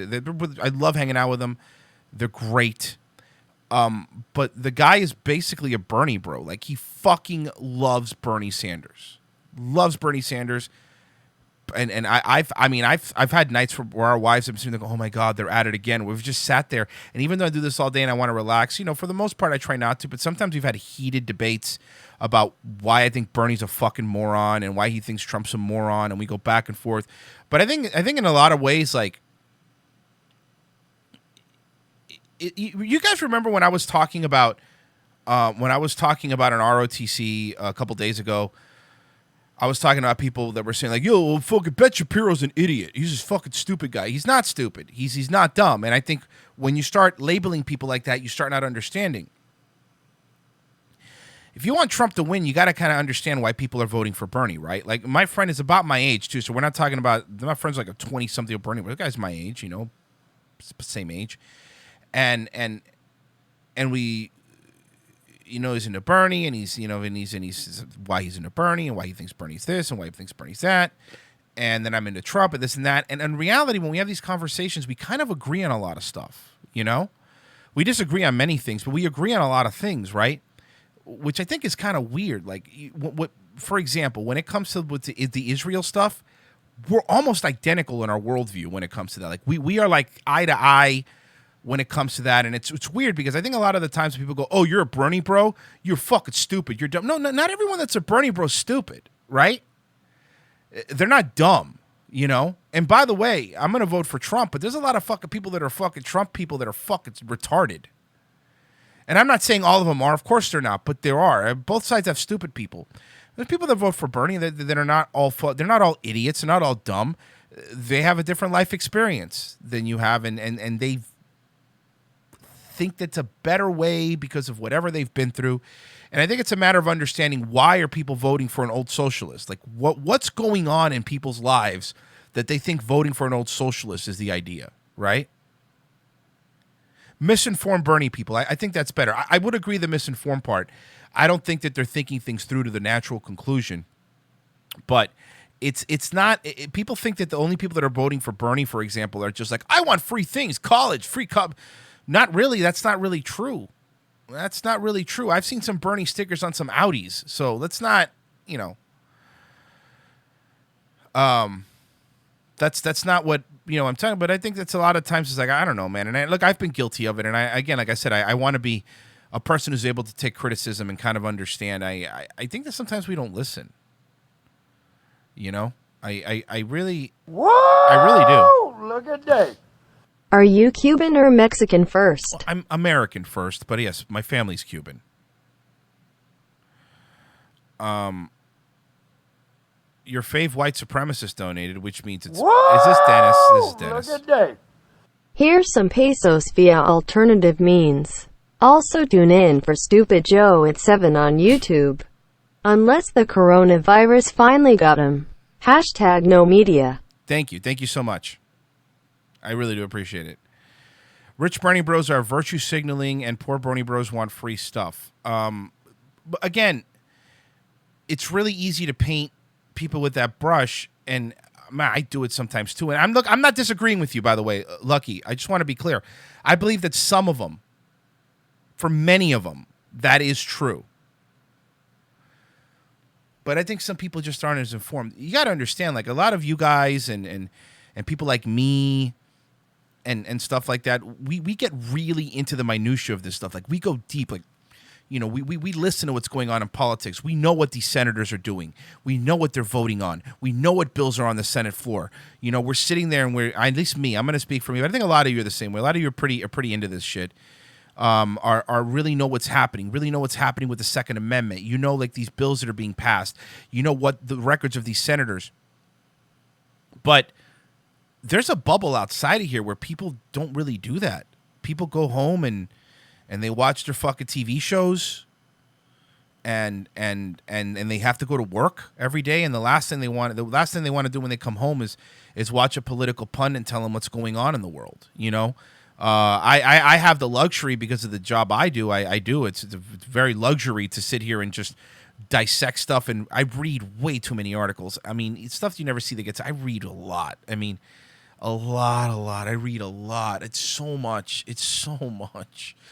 Too much sometimes, and just to find out and what's this person doing and what's this bill and what's this and what's that. So I think a lot of people are, I guess, they're normies, right? Where it's like, they get the auxiliary stuff. And I hate to break it to you guys, but most of these people that are voting, that are going to vote, the majority of people that are voting are going to be normies. They're not going to be well-versed on the issues, whether they vote for Trump or whether they vote for Bernie or whether they vote for Bloomberg. I'm kidding. No one's going to vote for Bloomberg. They're not really well-versed on the issue, If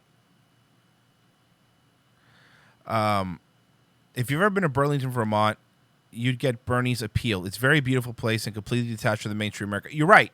That's a very good point. It's a very good point. It really is. You shouldn't be able to vote if you have a low IQ. Well, okay, but then you shouldn't be able to run for president if you have a low IQ, and then we wouldn't have any presidents. And by the way, if you shouldn't be able to vote if you had a low IQ, I'm going to hate to break it to you here. And I don't know if you're a Trump guy or not. I don't know your personal leanings, but Trump probably wouldn't be the president. You think only geniuses voted for Trump? I don't think so. I don't think so, guys. Let's be realistic here. I heard Vermont is very pretty. I actually would love to go. I've heard it's actually very pretty. I'm starting to hate Trump's tards almost as much as Hillary supporters. They've lost the ability to think for themselves. Yes, exactly. I know maybe you came in late, but that's exactly what started this conversation. Was somebody on Twitter that was just blindly defending Trump and his the Second Amendment and the bump stock stuff, and it's like you can't do that. You have to be people. I think people, normies and people that aren't completely politically biased, will respect your opinion more if you criticize somebody that you may like when they deserve to be criticized. I think that's important. I think blind ideology is really fucking crazy. As a matter of fact, I mean, one of the things that I thought was hilarious was when I think it was when Tucker, was it Tucker? When Tucker called Bolton, when Tucker called Bolton a leftist, and Bolton's always been a leftist, He's always been one. I don't know why Trump had him in the White House. He's always been a leftist. He's blah, blah, blah, blah, blah, blah, blah, blah, blah. And he was right about him. I know people that like Tucker but love Trump that were posting things on my timeline. I saw it all more than once. They were like, why Tucker is wrong. Bolton is not a leftist, and bombing Iran is a good idea. It's actually a good idea because this time I have to agree with Trump no matter what. Like, there's people that I saw defending Bolton and defending the Iran stuff just because Trump was okay with it. So I think that's that blind. Look, let me tell you something. I got a lot of shit for talking about the Iran stuff and saying we better not go to Iran. War to Iran. We better let it go. They hit our base. Let's leave it alone. Let's move on. Let's move on. Let's move on.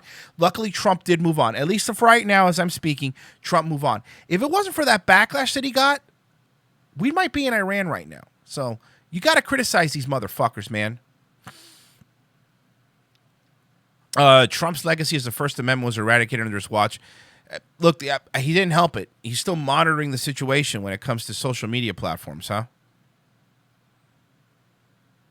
I wish you'd do something. I really do think that something needs to be done, but I don't think it is, man.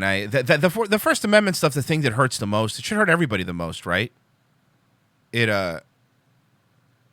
hurts everybody the most. A lot of people's hate for leftists is stronger than their support for Trump. They're stupid. Yeah, I mean, look, everybody does dumb things, right? Wait until he's banned on Twitter. That's the thing. Trump will never be banned on Twitter. They won't do it. They're not stupid. They'd be suicidal. Twitter, Jack from Twitter would have to be suicidal to ban Trump from Twitter. It's whether you like him or if you don't like him, whatever. But Trump leaves Twitter, I think all of you know this, whatever social media platform he goes next would immediately be the next Twitter. Because every media site that fucking hate him would have to cover everything that he's saying. The moment they did that, and they're not going to do that, but if they did do that, they would completely, within one day, make a huge competing thing. They would turn RC Cola into fucking Pepsi to Coke. That's what would happen. Whoa! Look at that. Let's get this party started. All right, let's do it.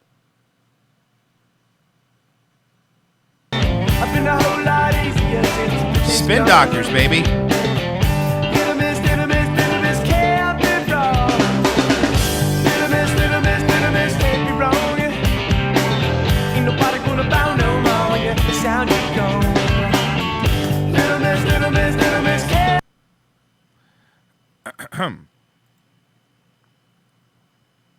Trump's going to make MySpace great again. Wouldn't that be awesome? If Trump single-handedly revived MySpace. Single-handedly just made MySpace great again. Oh, fuck, man. Oh, shit. It's 11:30. Oh, my God. Have I been rambling this long? Sorry, guys. Apologize. I know you want to have fun, and I know that it wasn't probably the most fun thing that I've done, so might be. Nah, Gab is dead. Even Trump can't save Gab. Gab's fucking dead. Good luck.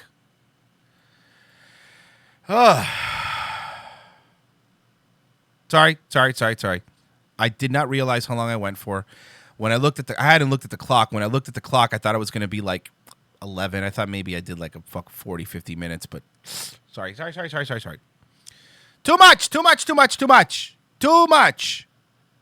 much.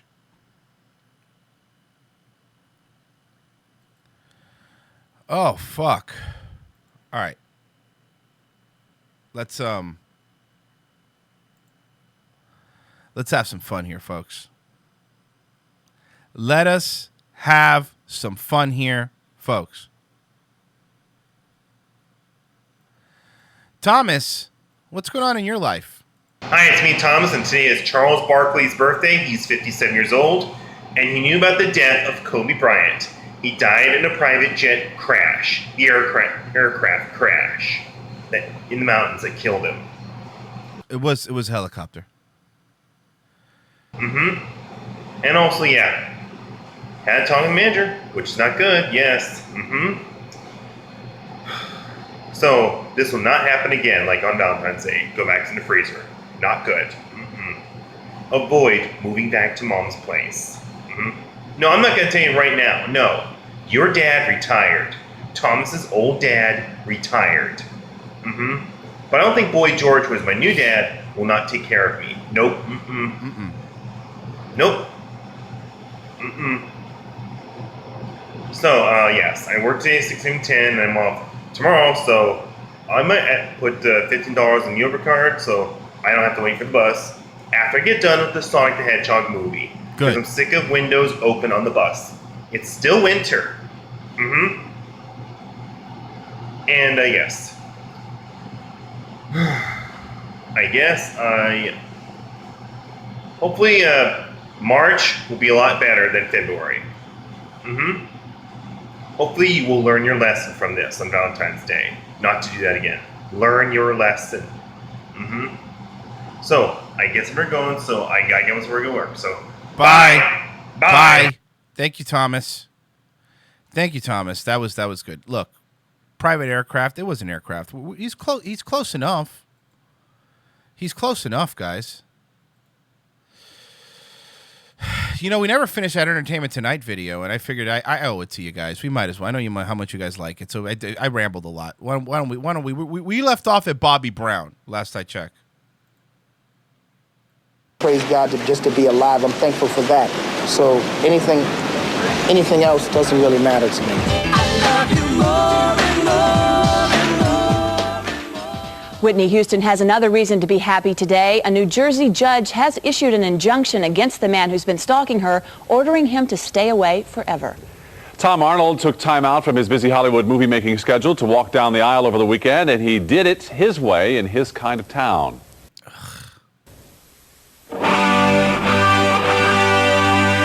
Wayne County, Michigan may be best known for its state basketball champs, but this weekend it hosted its own wedding of the century. Tom Arnold and local girl Julie Champanella.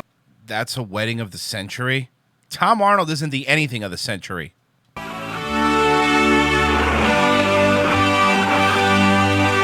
She's getting fame. She's getting... Look at that haircut. That is a haircut you could set your watch to.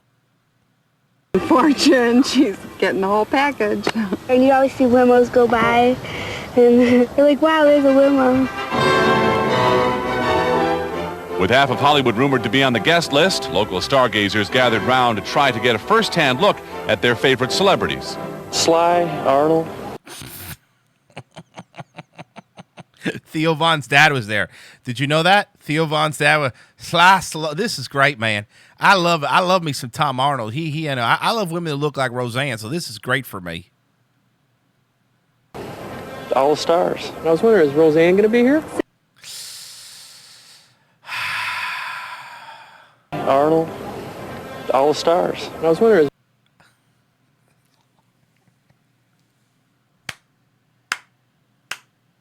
oh my God. Fucking jackpot with these people. Jesus Christ. Fucking jackpot with these people. Holy shit, look at this guy.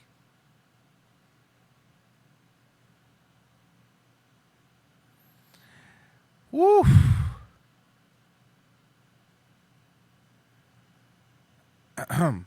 Is Roseanne going to be here? Say you're excited to see Tom Arnold's wedding.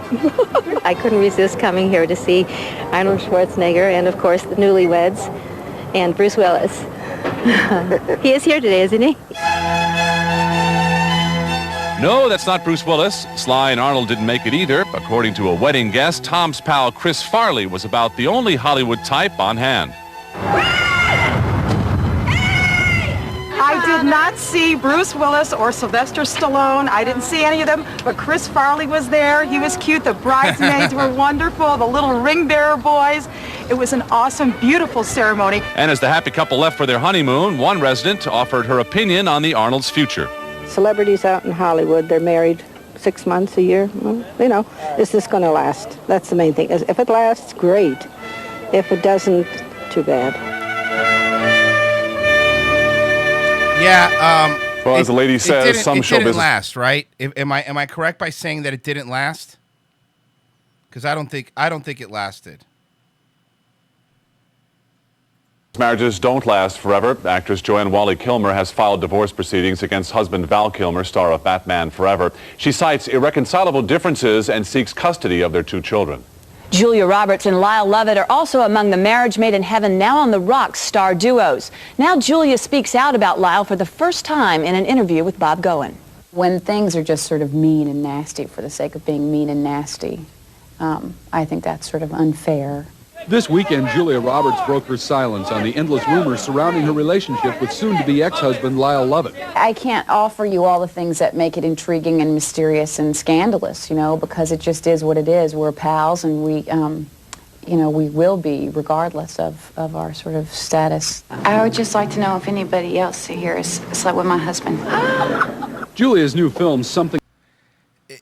Again, Julia Roberts is just, I don't understand why people found her attractive. I'll never get it.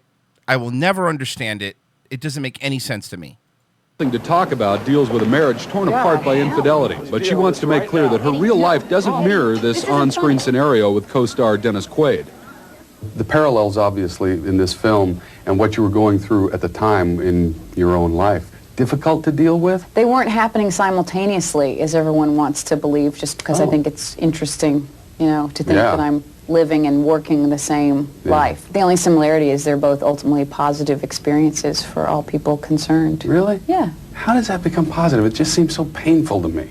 Well, no, I mean, it sounds corny, but everything is what you make it, isn't it? You know. How so? I don't Well, because, understand. you know, we're very good friends, and we, you know, I mean, I talked to him this morning before I came here. Oh, did you really? Yeah, I mean, so great. But we sort of laugh about continuously is that all these people that sort of from a week into the 2 of us being married were sort of slamming us and saying all these sort of bad things and saying, you know, in a year we've spent 10 days together and this, that, and the other. All the people saying, oh, they broke up. Isn't it? Oh, it just breaks your heart, you know. It's like, yeah, right. Stop. So it's amusing. So you have to take the... Shut up. You fucking, all you've ever been is being a bubble. Shut the fuck up. Or something. I thought, well, maybe I should have gone. And I thought, what am I thinking?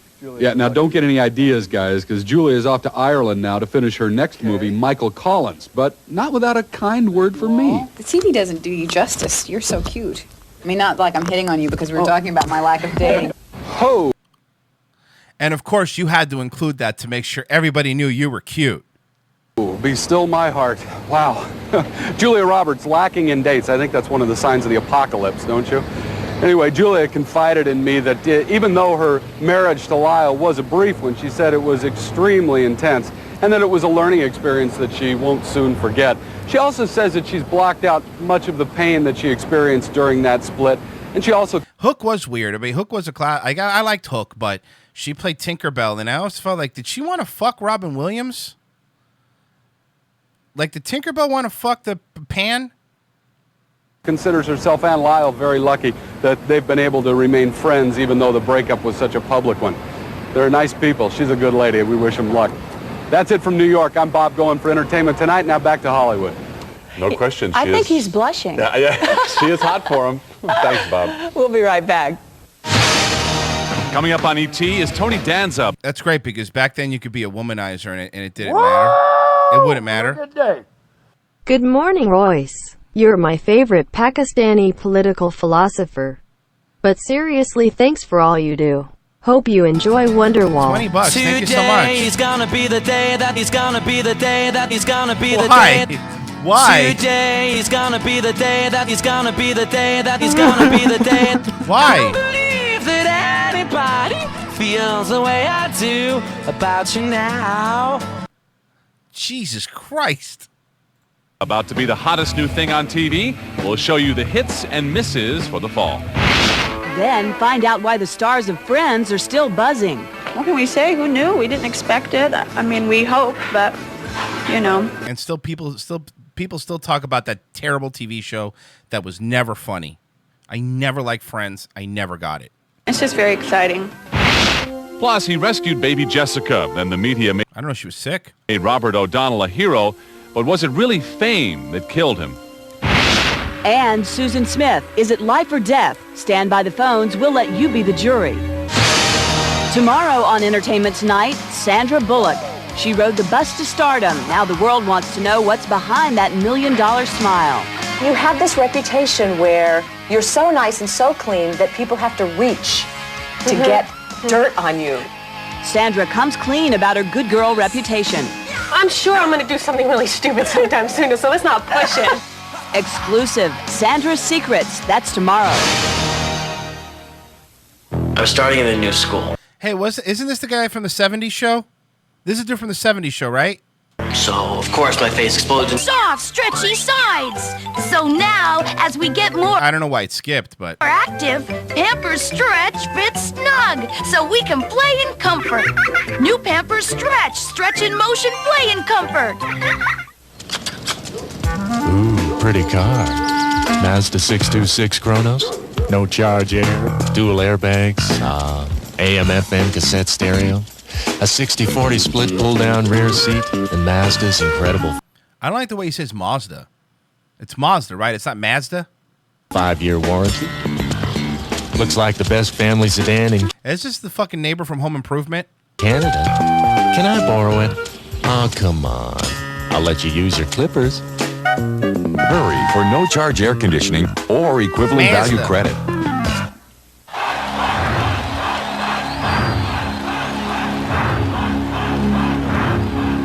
Budweiser is proud to welcome Bon Jovi. Bon Jovi, August 2nd and 3rd. Overrated. Another one that's overrated. The Montreal Forum. Bon Jovi, a Donald K. Donald production in association with Budweiser. Budweiser, this Bud's for you.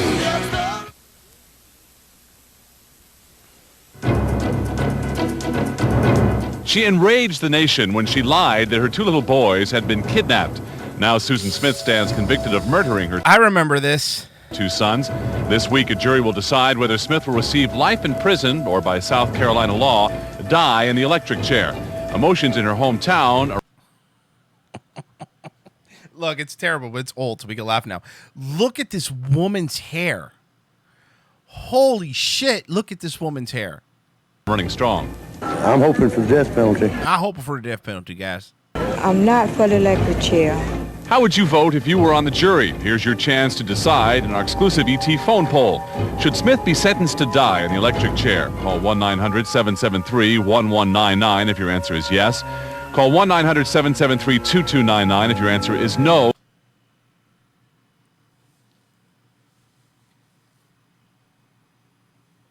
Dude, what the fuck?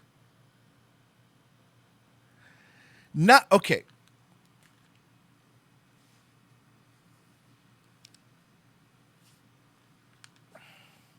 Not only were they charging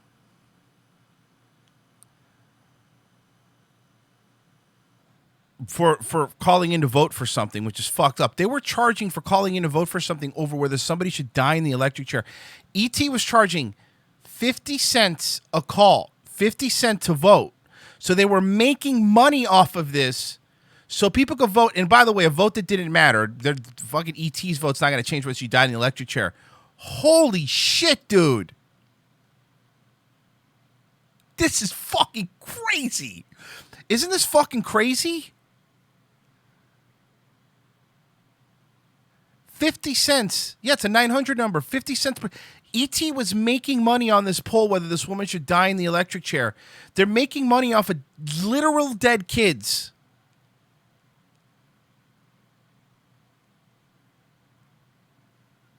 What the fuck, man? This is fucking next level. And we'll have the results for you tomorrow. Each call will cost you 50 cents, and you must be 18 years old to take part. Have some class, John Tesh.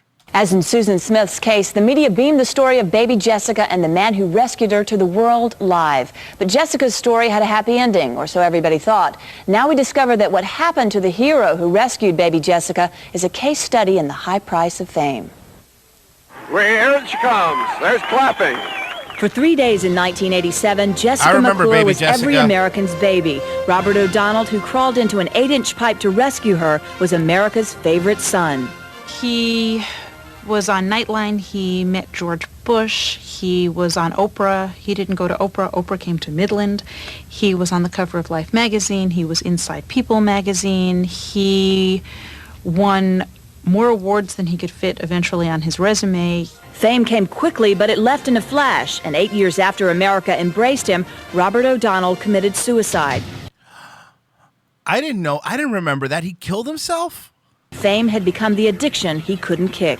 They identify with the media, with the glitz, with the glamour, with the limousines and the celebrities.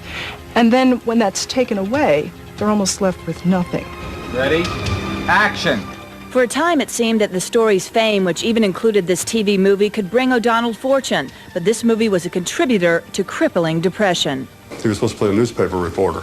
And when the show was aired on the television, they'd cut out his part.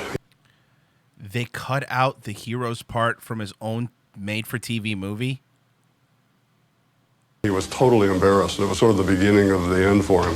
The final reminder of how fame faded was TV coverage of the Oklahoma City tragedy. O'Donnell turned to his family and made a prophetic remark.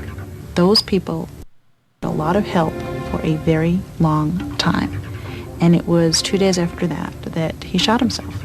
But the rescue teams of Oklahoma City had learned valuable lessons about the destructive side of fame. They consistently stressed how there were hundreds of heroes risking their lives in the rubble. Down in Texas, you had 1 or 2 people because of that confined space able to work, and that was all. So all that focus was on 1 or 2 people. In this case, we've got 1,000 people that really, paid a lot of dues inside that building, and we've got a much larger peer support network. The memory of Oklahoma City is still fresh in America's mind, but baby Jessica is already part of our past. That was just too much for Robert O'Donnell to bear. Baby Jessica's parents, Sissy and Chip McClure, may have also suffered from media overexposure. They bought a bigger house with some of the money that was donated after the accident, but within 3 years they were divorced.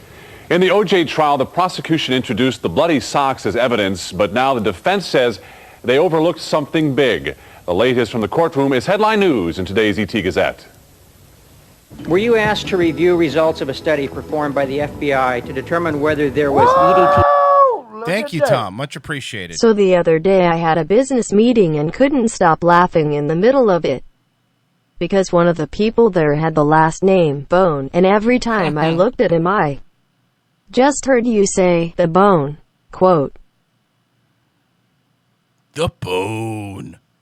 EPA present on bloodstains found on a pair of socks? Yes. Today in the O.J. case, testimony from the defense's toxicology expert raised more questions. How was a chemical found in laundry detergent discovered in only the blood and not also the fabric of the socks from O.J.'s bedroom? The defense contends that this testimony proves the socks were planted. I didn't know you were a trashy act. Our own Mary Hart made a special appearance at the Jim Neighbors and Friends concert. Braving a constant rain, the crowd was treated to a special duet. Keanu Reeves kept the bass line thumping at the opening of the Hard Rock Cafe in South Carolina. Dude, and he looks the same. Have you guys? Okay, this is actually a good segue. Have you guys seen the video of Have you guys seen the picture of Keanu Reeves with the chick that plays Trinity? With him on the motorcycle? Hold on. Let me pull it up. I have it here, actually. Give me a sec.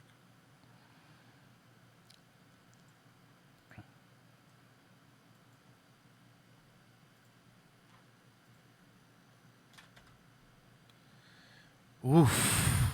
Right? Right?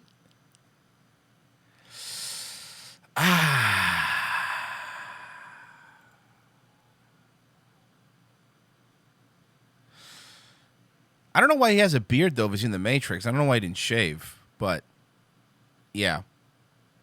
No, the thing is, Trinity aged the way a woman of her age is supposed to age, right? Like, that's what she should look like. Keanu Reeves is just a fucking vampire. I don't think Trinity was hot. I think, again, it was the 90s or early 2000s. The same thing.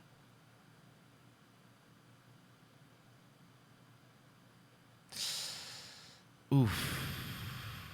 Yeah, and why is Trinity in the movie? Didn't Trinity die? I'm pretty sure Trinity died. If I remember correctly, Trinity died.